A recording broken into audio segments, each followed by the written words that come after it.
All right, so I get asked all the time, which film stock is the best for shooting overall, which film stock is best for portraits, landscapes, etc. And while there's not a really clear-cut answer for any one of those questions, I think we can break them down into tiers and kind of give you my personal hierarchy and thought process when it comes to shooting film. In a tier list style ranking system, with S being the best. I did this same video a couple years ago, but in all honesty, I disagree with a lot of the mindset at the time. The films will be ranked on a variety of different things, including their overall usability and flexibility, stylistic look to the film stock itself, accessibility, and then price somewhat. This video specifically is going to only be about color film, and they're going to be ranked together, both 35mm and 120 unless specified. Also, to be clear, there are tons of overlapping films that are actually the same film stock, just rebranded, but for the most part, I'm going to only be ranking truly original film stock. Okay, last thing before we jump into it, I've shot all these film stocks except for the most recent Harman red scale, as I just recently broke my leg and that just came out. But I wanted to showcase much more compelling photos for the example photos throughout the video. So yeah, as we go through it, you'll see. The photos I curated are honestly incredible and really show the ceilings for all these films much better than my own personal photos of these film stocks. Okay, enough of the chatting, let's just get into it. All right, so let's get this started with some of the best and realistically some of my favorite films that we have to offer here. First is Portra 160, which is a very true-to-life yet vibrant and somewhat pastel-y color and high dynamic ranged film. It has very low visible grain, one of the lowest ISO color negative stocks after all, and generally is very flexible in a wide variety of different types of photographs, whether it be lifestyle, landscapes, and especially portraits, as this is called Portra. Obviously, the portraits for it are some of the best that you can get from film, in my opinion. It's also easy to push if need be, despite there being other, obviously, ISOs that we'll talk about here momentarily.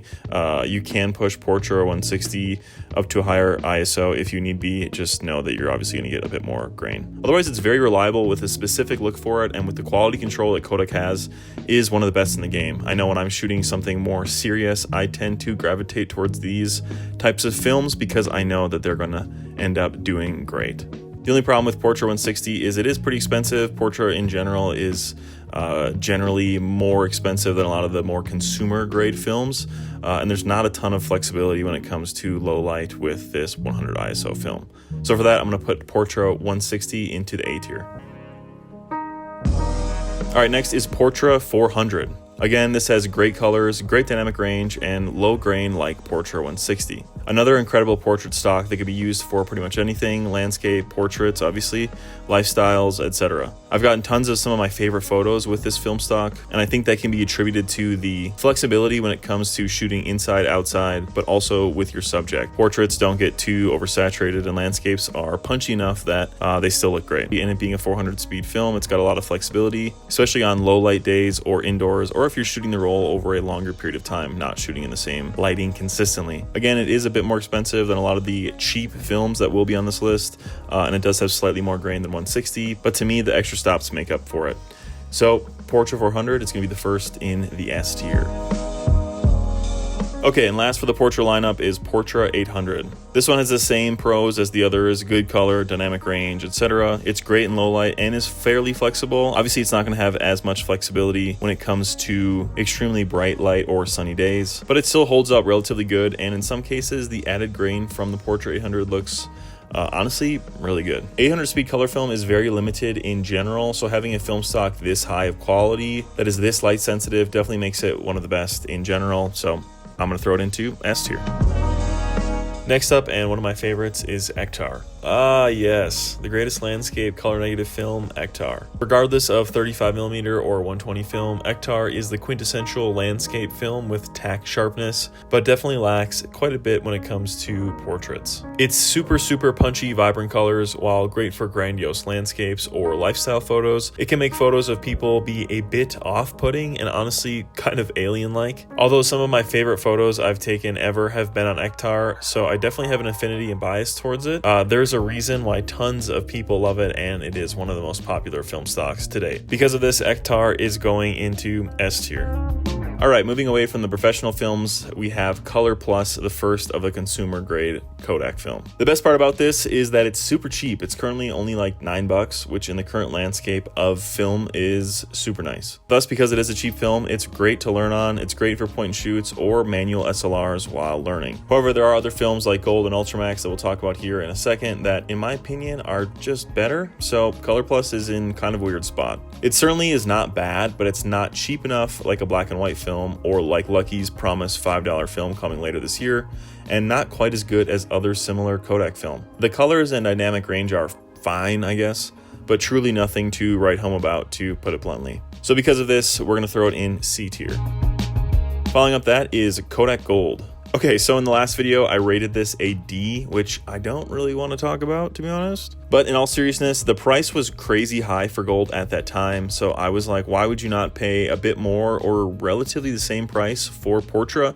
But obviously nobody listened to the context, which I understand. However, I do actually really like gold, especially in medium format.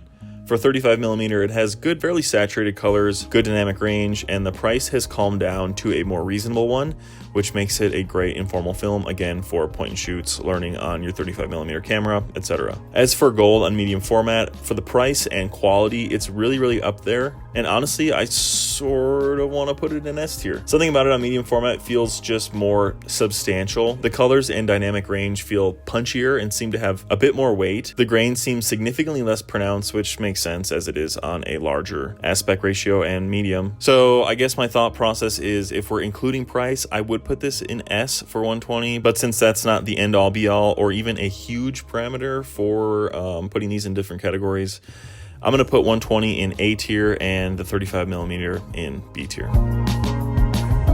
All right, next up is Ultramax. To me, the tones for Ultramax are honestly just okay. They're nothing great, but gives a solid color and image to work with in post. It is nice that it's a 400 speed film, as that's the highest consumer grade ISO film that Kodak makes, other than their disposable cameras, which house some supposedly different 800 speed film. So again, Ultramax gives you more flexibility when shooting on cloudy days or indoors, which I will say has a moderate amount of grain, but in all honesty, it's grain that looks good in my opinion. After all, we are shooting film.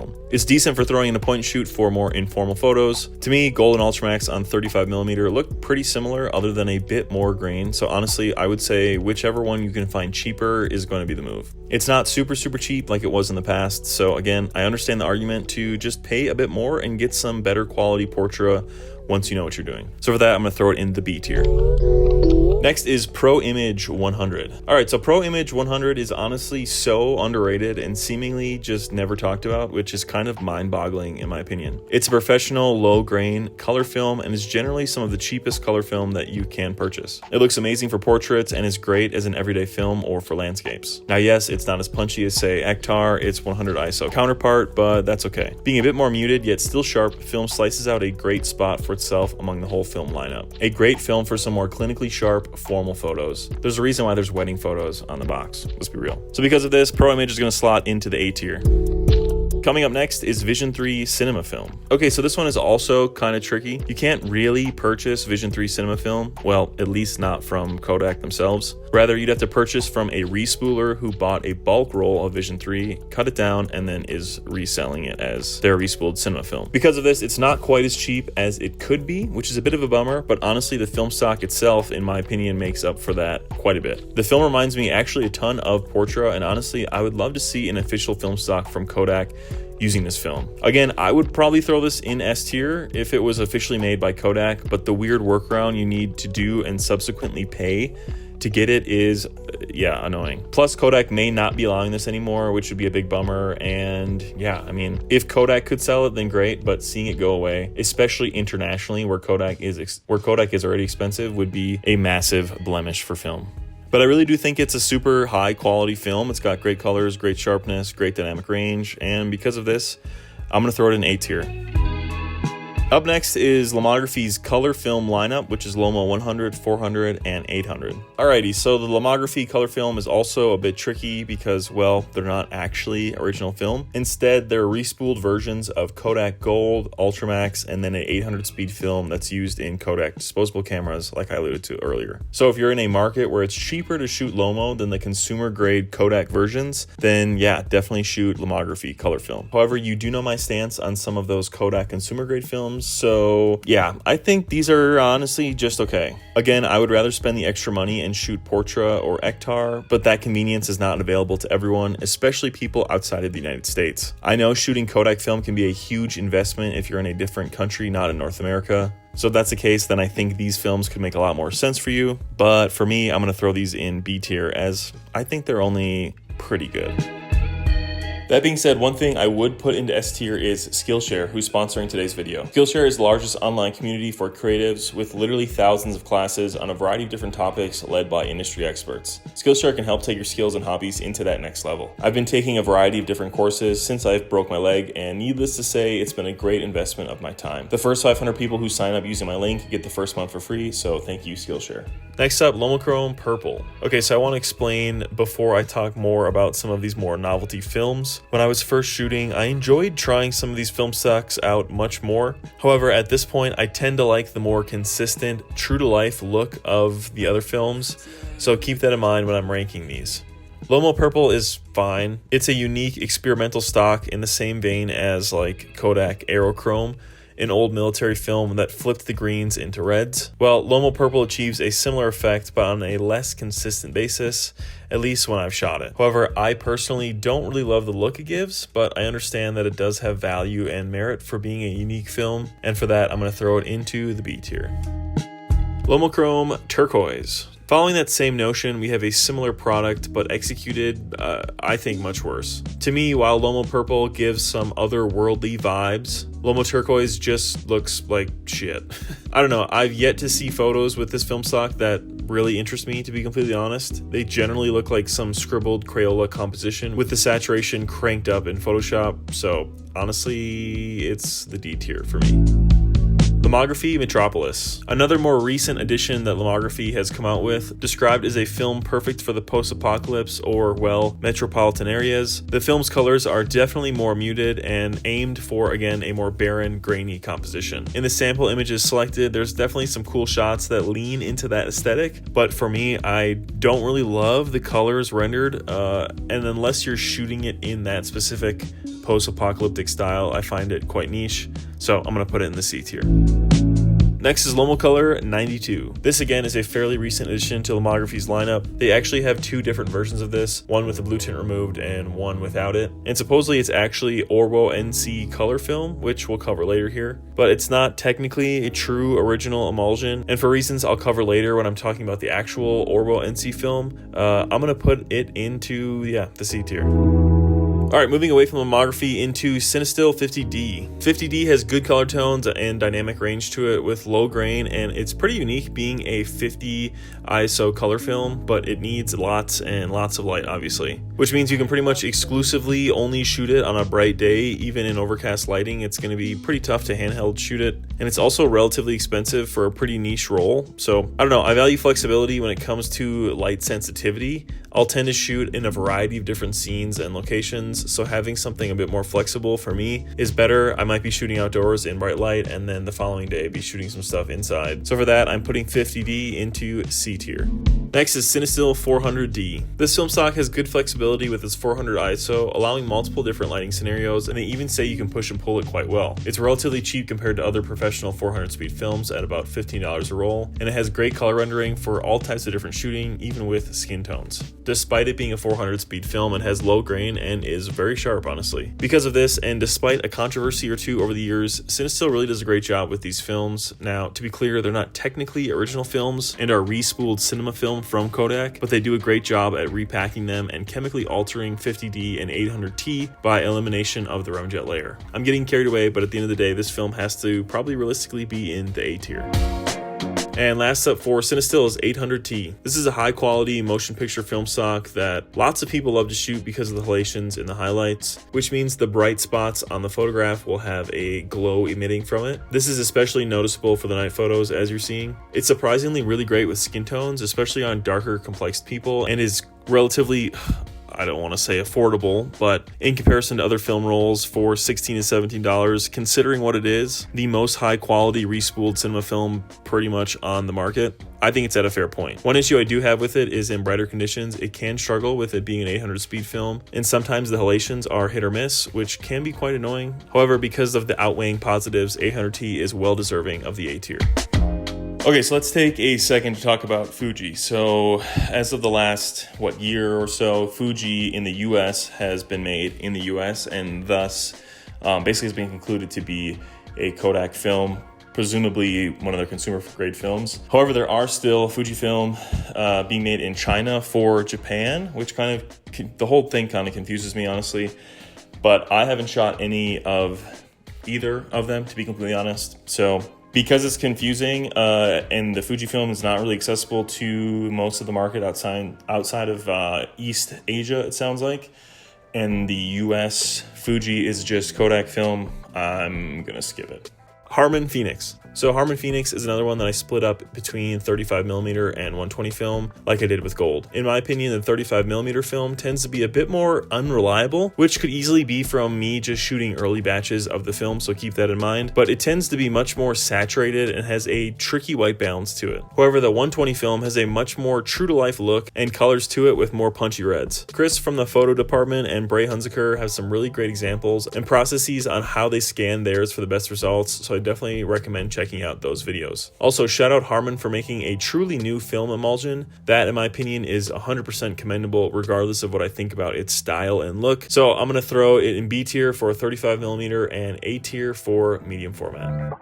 Next is Harman's second film, their red scale film. So this is the most recent film stock from this year thus far, a new altered version of Harman Phoenix to be a total red scale film. Honestly, I don't have too much to say about this. It's a unique and stylized film that can look cool for certain applications, but I think it's pretty niche, to be honest. Not really my speed, but great that Harman is continuing to innovate with new products, so I'm going to throw it in C tier.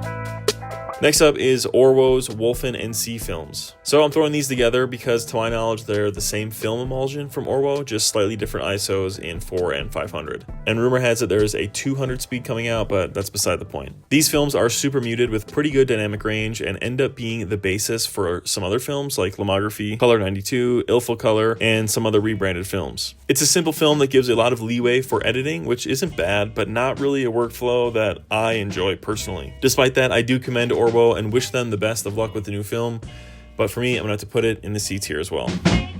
Next, another independent color film, ADOX Color Mission. ADOX is in a similar place in my mind as ORWO's NC color films. Making a new color film emulsion is not easy, especially from small non-legacy brands like ADOX and ORWO, and because of that, the films are only okay and probably a continued work in progress. Regardless, new film in the last handful of years is always a welcome sign. Color Mission is getting put into C tier since it's just, honestly, I think pretty boring.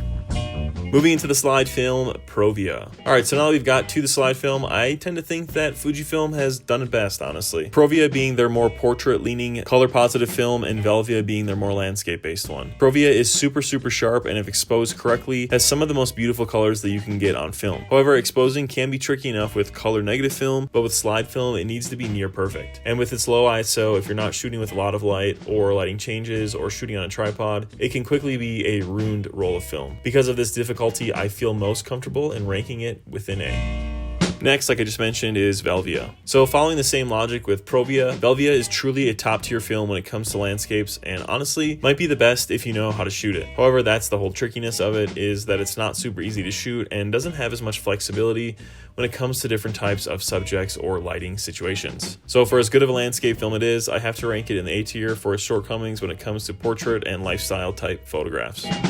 And last for slide film is Kodak's Ektachrome. Now, I think this one is going to land me in some shit with you guys. I just know it, but I'm gonna be honest, I really don't care for Ektachrome. Again, like the other slide films, the exposure has to really be dead on for it to really make a solid image. And while yes, I mostly shot this as a beginner, because I am shooting a roll over the course of a week or two in any given camera, having that flexibility means a lot to me. And to be honest, even the best Ektachrome images in comparison to Fuji slide film, I just don't think are as good. Yes, thank you Kodak for bringing it back, but for me, it's going in C tier. Next up is Pro 400H. Okay, so yes, obviously Pro 400H has been discontinued, which is one of the biggest blunders for film of all time, but it still remains one of my favorite film stocks of all time. Really great, punchy, yet somehow more muted pastel-y colors, great dynamic range, and genuinely people's skin tones look great regardless of their complexion, and it's an amazing film stock for landscapes as well. I truly loved Portra 400H, and it wasn't until the end of its life that I got a chance to shoot a lot of it, but honestly I'd recommend picking some up while it's not crazy old and giving it a shot if you haven't. For me, because of its 400 ISO, extreme versatility for lighting and subject matter, and overall look, it's one of my favorite films of all time, thus it's gotta go in the S tier.